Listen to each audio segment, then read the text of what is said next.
So we talk about the CO2 emissions now. We talk about climate change. We talk about the increase in temperature, and which is related to global warming. So we are increasing the temperature by 1 degree Celsius. We're trying to control the temperature to be below 2 degrees Celsius at the most, because we have really very bad expectations once the temperature increase will be more than 2 degrees. Even some people, some scientists say 1.5 degree of increase in temperature would be the ideal case, not 2 degrees as much as possible. So there's already a huge amount of evidence about global warming. So our ice sheets here are melting. And you can see from these photos here, it is also a habitat to a number of animals. And if it's melting, it means the ice from a solid form becomes liquid. And where does the liquid go? It will go to the ocean. And once the volume of this ice is melted and becomes water, then it adds to the volume of water. And so we are expecting to increase in terms of the seawater level as well. And that is very detrimental to a number of places, especially those beside the shore. Glaciers is also retreating. The movement of plankton, okay, are going to the cooler waters as well. So this is always a change of behavior now. The coral reefs are dying, and if you can see in Great Barrier Reef in here in Australia, also we can see that there's a coral bleaching. So the color of the coral reefs are becoming white, and if you look at from above on a helicopter, for example, you can see a very white area of the ocean from the Great Barrier Reef because of the dying coral reefs, right? And of course, I mentioned the seawater level will probably increase by 20 centimeters over, has already increased by 20 centimeters over the last 100 years, and it will increase more once more ice sheets will or glaciers will be melted away. And an increase in the severity and frequency of heat waves, which we are experiencing in Australia as well. We reached around 45 degrees Celsius, I think that was last year. Heavy rainfalls as well. We experienced this one this year as well after the bushfire. We experienced a lot of heavy rains, long heavy rains. Even the bushfire is one aspect that is also an effect of climate change. So we don't want to have these kind of experiences like flooding, a very dry land, water is evaporating, so water scarcity. This is a very, very difficult situation, and we are trying to avoid this in the future by doing our own part in reducing our CO2 emissions.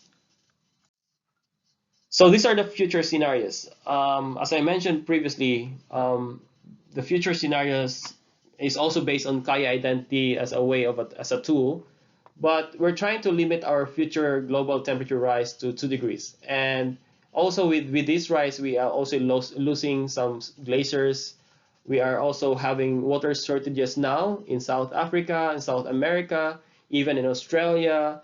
We can feel the heat. It's a lot of people that are affected by coastal flooding because of the increase in the seawater level.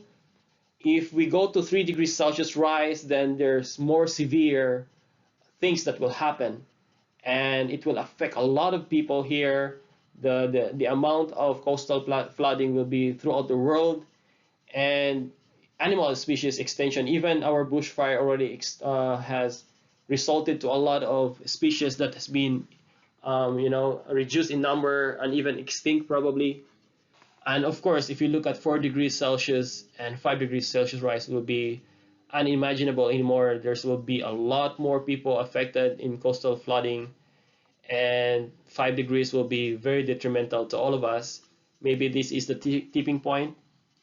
There's no point of no return anymore, and the increase in ocean salinity, because once it's too hot already, so there's more evaporation of the ocean, and once it's evaporated, of course, the concentration of the salts in the ocean will be much higher. So there will be salinity, and once you change the salinity of water in the ocean, it will affect the fish and the all the living things under the sea, because they're also affected by salinity, temperature, and other things. All right, and also there will be some release of CO2 in soils, the cracking of soils, and probably the melting of the ice and some rocks there.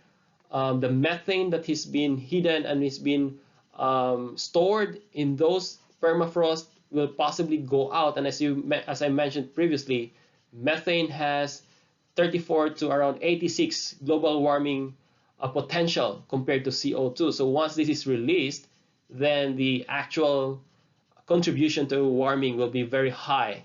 So this is also a very, very dangerous situation for all of us. So as I mentioned, the goal is to maintain the temperature rise to 1 to 2 degrees Celsius.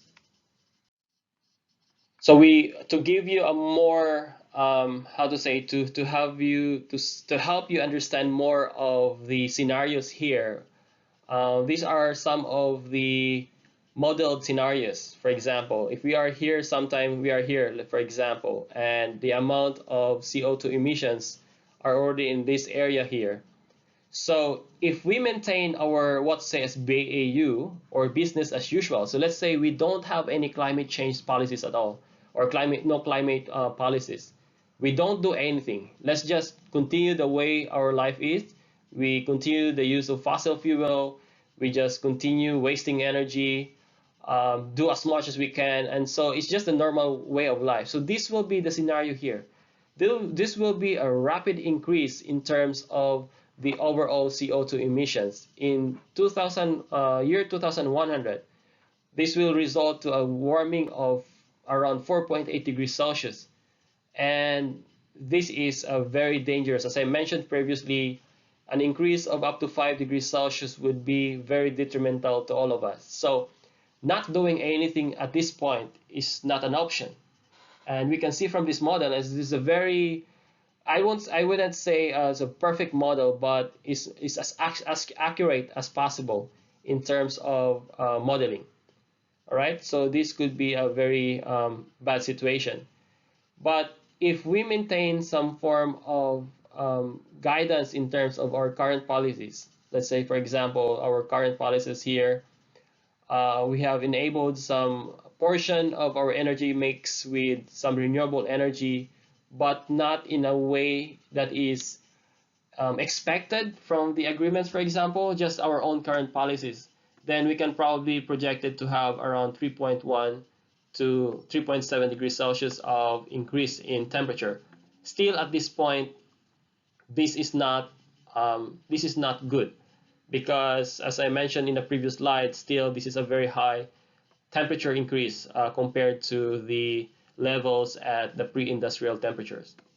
But if we work on some pledges, for example, if all countries achieve their targets, that's based on the Paris Climate Agreement.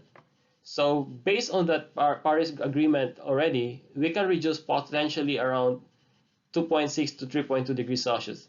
So even this one, even the Paris Agreement, is not going to make it that well. And so I think for now is to really require a really significant increase in the ambition of governments and people to have a more rigorous pathway at 2 degrees Celsius and even 1.5 degrees Celsius of pathway. So you can see the vast reduction in CO2 emissions in this model.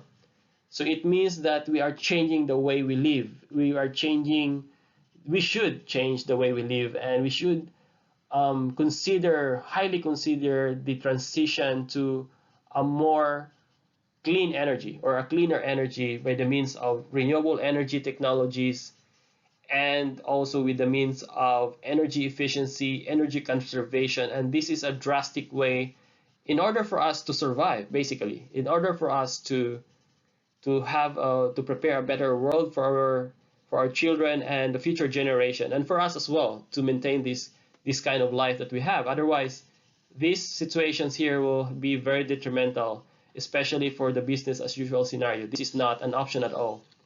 And so we need to a very urgent and rapid reduction in global greenhouse gas emissions.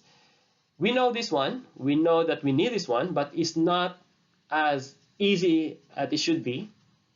We know if in principle it's possible, is achievable, but there's a lot of things going on here as well. There's a lot of factors that inhibits or perhaps barriers about towards the more sustainable energy development, which we are going to discuss in the next video.